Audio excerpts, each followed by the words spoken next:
Vamos a dar la bienvenida a nuestro primer invitado del día. Se trata del señor Carlos Carreras, representante residente de UNICEF en la República Dominicana, a propósito de que ayer 20 de noviembre se celebró el Día Mundial de la Infancia, una fecha en la cual UNICEF siempre tiene iniciativas importantes. De hecho, aquí mismo en el grupo de medios Telemicro, todos ayer estábamos con nuestras camisetas apoyando el Día Mundial de la Infancia. Bienvenido, un placer tenerle con nosotros. Muchísimas gracias, un gusto estar aquí, muchas gracias por invitarme. Bueno, Carlos, debo confesar que el único mal vestido aquí ayer era yo. Seguro que no estaba mal. Lo que pasa es que su camiseta es del año que viene, habrá que hacerla con cuello para que él se pueda poner su corbata. Y yo que recibí toda la cantidad de que siempre envían, no estuve aquí para ponerme pero Laura tuvo esplendorosa, incluso hasta lo usamos para hacer la promoción, ¿verdad? Su pechuga, como dirían en el Cibao, usamos su pechuga. Pero está muy buena la campaña y creo que se le dio un buen apoyo acá. Y desde el punto de vista de UNICEF, bueno, se ha estructurado una serie de mensajes muy interesantes en torno a esta campaña, mucho más detallados que, por ejemplo, en otros años. Cuéntenos un poquito cuáles han sido las preocupaciones y esas temáticas que se han ido impulsando dentro de este Día Mundial de la Infancia. Bueno, a nivel mundial siempre estamos preocupados en general por la situación de los derechos de los niños en el mundo. Ha habido muchos avances, pero también hay muchos retos acá, en República Dominicana, por supuesto, pero en el mundo también, pensando no solamente en la falta de acceso a algunos servicios básicos como la salud, la educación, la nutrición, sino también en cuanto a aquellos niños que están expuestos a las guerras, a ese tipo de el tema de Gaza debe ocupar un lugar importante en ustedes. Claro, los niños que en ambos lados están sufriendo en esa guerra y también en Ucrania, también en otros lugares, ¿no?, donde hay conflictos armados. Quizás los niños son los más vulnerables, ¿no?, los que están más expuestos y las víctimas muchas veces silenciosas, digamos, de estos conflictos. Pero en el caso también de República Dominicana queríamos hacer énfasis en una campaña que estamos lanzando que se llama Cada Vida Cuenta, que lo que busca es movilizar recursos para poder seguir apoyando al país, al Estado, al Ministerio de Salud y otros en la identificación de casos de desnutrición aguda y el tratamiento de estos casos. En esas preocupaciones, ¿tienen ustedes algunos puntos prioritarios que ustedes adviertan sobre necesidad de ser superados? Sí, bueno, en el caso de Dominicana, como digo, hay varios temas importantes.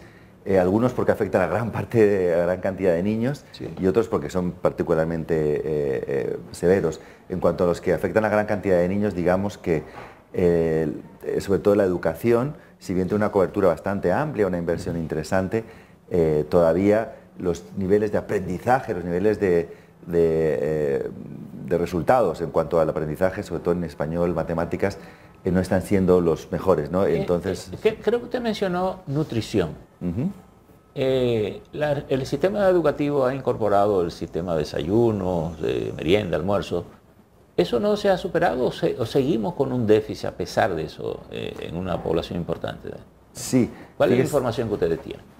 Fíjese que si bien, digamos, la situación nutricional en el país está mejor que en otros países y, por supuesto, medidas como la merienda escolar o la alimentación escolar en general son de gran ayuda, junto con otras, sí siempre existen grupos de personas, aquellos grupos más vulnerables que pueden sufrir niveles de desnutrición incluso desde la primera infancia. Sabemos, en realidad, este programa de identificación y respuesta, tratamiento realmente a los niños con desnutrición aguda, se inició durante la época del COVID, ¿no?, porque había puesto esta crisis multifactorial, digamos, económica y social, pero continúan habiendo casos. Hay factores, por ejemplo, como el alto precio de los alimentos o la situación precaria que viven algunas familias, que hacen que niñas de esas familias pueden estar expuestos a esta desnutrición aguda, que en sus casos más severos puede producir enfermedades graves o incluso la muerte. Carrera, en el caso de la niñez, el abuso infantil en cuanto a la parte laboral, ¿cómo ustedes lo están valorando? Si eso por lo menos se ha comenzado a disminuir o se ha incrementado. Sí, bueno, digamos, hay muchas formas de abusos hacia los niños, el abuso laboral, la trata con fines laborales es uno de ellos, pero quizás lo que está más extendido aún hoy en la sociedad es las diferentes formas de violencia y de abusos contra niños, niñas, adolescentes, Incluso lo que nos llamó mucho la atención de los estudios que tenemos es que la violencia doméstica, digamos, la disciplina violenta de los padres inicia desde la primera infancia, desde los primeros años de vida, ¿no? Lo cual es un gran reto. Y como para que la gente entienda mejor, eso es dar pela, hablar altos, groseros, en fin. Exactamente. Y es complicado porque obviamente todos queremos lo mejor para nuestros hijos, ¿no? No creo que ningún padre, madre en general quiera dañar a sus hijos. Sin embargo, lo que sabemos, lo que nos dice la ciencia es que la violencia contra los niños desde la primera infancia tiene un impacto negativo y duradero durante toda su vida. ¿Usted conoce un proyecto de ley que hay en el Congreso? UNICEF ha avalado que habla sobre evitar las pelas en las familias. Sí, en general en el mundo UNICEF defiende esa postura, ¿no?, de que no debe ser permitido, ningún país debe permitir la violencia contra los niños en el hogar, ni siquiera por parte de los padres. Eso no significa que hay que castigar a los padres, sino que hay que darles el apoyo, el entrenamiento, las capacidades, las herramientas para poder tener una disciplina positiva. Porque, por supuesto, hay que educar a los hijos, pero hay formas de hacerlo que no requieren la violencia y sabemos que son mucho más eficaces y mucho menos dañinas para toda su vida. Claro. ¿Tenemos algún tipo de diagnóstico que nos permita tener una idea del nivel de garantía que están teniendo los derechos de los niños y niñas en República Dominicana? Bueno, sabemos que varía, depende de los sectores, ¿no? Como digo, hay buen acceso a servicios básicos como educación, salud e incluso protección social. Algunos todavía requieren de aumentar la cobertura. Por ejemplo, en primera infancia, los centros que tiene el INAIPI son de muy buena calidad, pero todavía habría que ampliar. Hay muchos niños, familias que desean llevar a sus niños y no pueden. En el caso de la salud y la educación, lo que vemos es que además de la cobertura de servicios, hay que mejorar la calidad, porque tenemos mucha cobertura de salud pública, pero todavía las tasas de mortalidad neonatal y materna son altas, ¿no? Tenemos buena cobertura de educación, pero los niveles de aprendizaje no son los que queremos. Entonces estamos trabajando nosotros, apoyando también al Estado a mejorar esa cobertura. Si miramos todas estas preocupaciones que tiene UNICEF y la tienen a nivel local y a nivel panorámico, a nivel mundial. ¿Cómo definir la actitud del país, por ejemplo, frente a estas preocupaciones? Es decir, ¿en qué nivel estamos nosotros como país para encarar estos desafíos? ¿Cómo ustedes nos definirían? ¿En qué escala estamos? No vamos a definir el país. El país es un país que se ha cambiado mucho, se ha desarrollado muy rápidamente en las últimas décadas, ¿no? Y yo creo que en ese proceso de crecimiento económico rápido, algunas cosas mejoran muy rápido, otras no tanto como desearíamos todos, ¿no? Entonces yo creo que es un país que está en ese proceso de modernización. Fíjense, a veces escaseamos en medio de la abundancia. Tenemos cosas pero no las hacemos. Es decir, ¿qué tan comprometido? Lo que quiero decir es ¿qué tan comprometido está el país como nación a superar muchas de estas falencias que usted ha mencionado? Entonces sentimos que trabajando con el Estado, con sociedad civil, con tractores, hay mucha preocupación, sensibilidad, compromiso con los niños.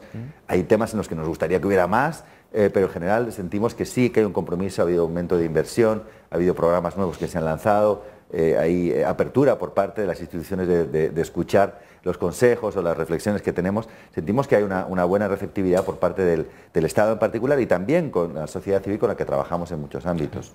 En el caso de niños de la calle, recuerdo un trabajo que hicimos en Radio Mina en el 92, se hablaba de 43,000 niños en las calles. Eso ha ido superándose. El último registro que había era de 150,000 niños en las calles, muchos de ellos en condiciones infrahumanas, incluso expulsados por su propia familia a las calles a tener que hacer esa antiambulando. Hoy muchos que es por divorcio. Estábamos hablando en esa época de 45 divorcios por cada 100 matrimonios.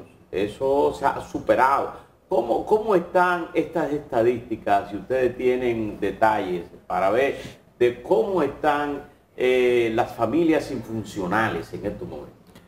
Mire, no tengo datos de primera mano, lo que sí podría decirle es que es importante que el Estado cree unos sistemas integrales de protección social. ¿A qué nos referimos? Sabemos que hay personas y grupos, familias, comunidades particularmente vulnerables, particularmente expuestas a tener problemas de violencia, de pobreza fundamentalmente. Entonces requieren de intervenciones integrales. Nos referimos a un apoyo, por un lado, económico para sobrevivir, también para poder mejorar su inserción en el sistema, en el mercado laboral, y también una intervención en muchos casos psicosocial, ¿no? Son familias que están traumatizadas por diferentes hechos de violencia, etcétera. Entonces requieren de ese acompañamiento más amplio en diferentes aspectos de su vida.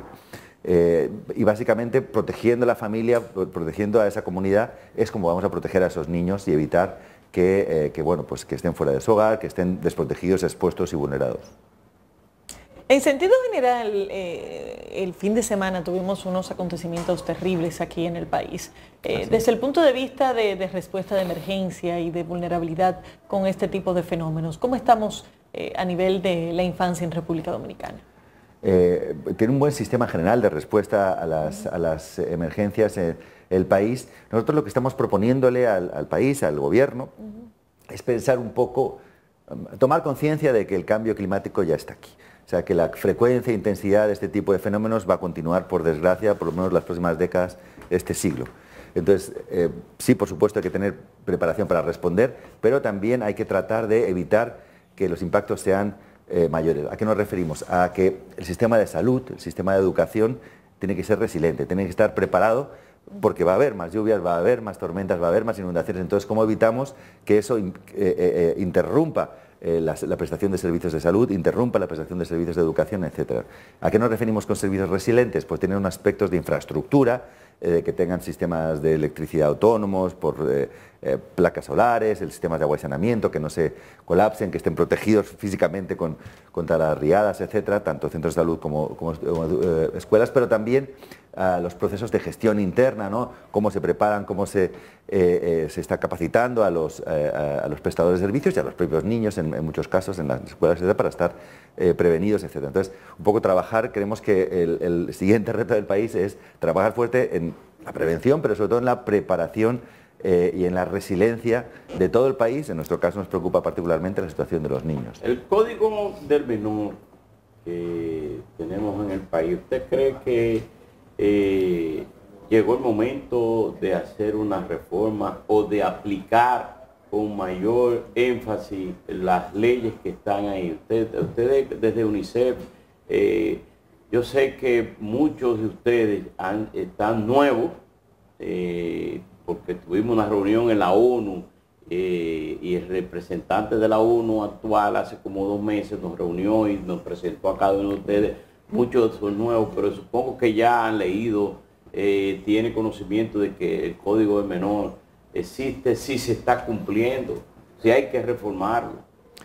Bueno, son dos preguntas diferentes. Una cosa es si se están cumpliendo, si hay que reformar.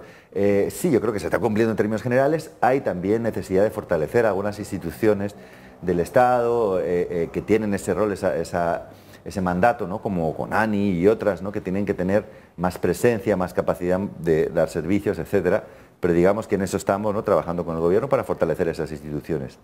Si hay que reformar, yo diría no solo el Código de la Niñez, sino pensando más amplio, ¿no? La legislación que afecta a la niñez, pues pensamos que hay algunos aspectos que sí sería bueno reforzar. Por ejemplo, hablábamos de la prohibición del castigo físico, ¿no? Del castigo físico a los niños, la violencia directa expresa contra ellos. También cambiar la edad de consentimiento para tener relaciones sexuales, ¿no? Para que realmente no se considere normal que una niña de 15 años tenga relaciones con un señor de 19, ¿no? O de 25. Luego hay otros aspectos que no están tanto en el código, pero que son importantes, como por ejemplo el etiquetado de los productos alimenticios, ¿no? Tenemos un aumento en el país de la obesidad en los niños desde la primera infancia y particularmente ya en edad más mayorcitos, que sigue una tendencia un poco regional, y requerimos proteger a esos niños de varias maneras. Una de ellas, por ejemplo, es con el etiquetado frontal de los productos. Y hay muchos otros ámbitos en los que... A propósito de eso, sí. Carlos, sé que algunos organismos internacionales de Naciones Unidas han estado asesorando al Sistema Educativo Nacional sobre la dieta de la cocina. se toma en cuenta esta parte, el tipo de alimento que se está sirviendo como para evitar el tema de la obesidad y sobrepeso. Sí, estamos trabajando junto con otras agencias de Naciones Unidas en apoyo al Ministerio de Educación en este ámbito y digamos que en realidad es un momento muy estratégico el tener a los niños allí, no solamente porque uno les está alimentando, dando parte de la alimentación de su día completo, sino también porque es un espacio para enseñarles a comer bien, a comer lo que es una buena alimentación nutritiva y que no sea dañina, ¿no? Siempre me he preguntado, porque les servimos la comida, pero lo estamos educando de cómo alimentarse, porque cada niño, cada niña es una potencial cabeza de familia en algún momento, en algunos años, porque tendrán hijos, serán mamás, serán papás. Estamos introduciendo la formación alimentaria en las aulas como parte de esta preocupación. Es parte del currículum, pero yo creo que se puede reforzar, ¿no? Y es un tema interesante que nos gustaría seguir apoyando al gobierno en ese ámbito. Pero fíjese que la experiencia en otros países es bien interesante porque muchas veces cuando se sensibilizan y se educa bien a los niños, a los adolescentes, son ellos mismos los que les piden a los papás, no, por favor, no compres eso. Tiene un efecto multiplicador. Claro, ellos son los que luego educan al resto de la familia. Carlos Carrera, muchísimas gracias. Ha sido muy grato y gracias por su trabajo. Al revés, muchísimas gracias por tenerlo y muchas gracias por el apoyo con la camiseta, que ponerse todos los días, aunque sea... Aquí no la tenemos verdad, una buena modelo, sí, mándanosla siempre. Señores, despedimos a Carlos Carrera, representante residente de UNICEF en la República Dominicana a propósito de la celebración el día de ayer del Día Mundial de la Infancia. Vamos a una pausa, ya volvemos.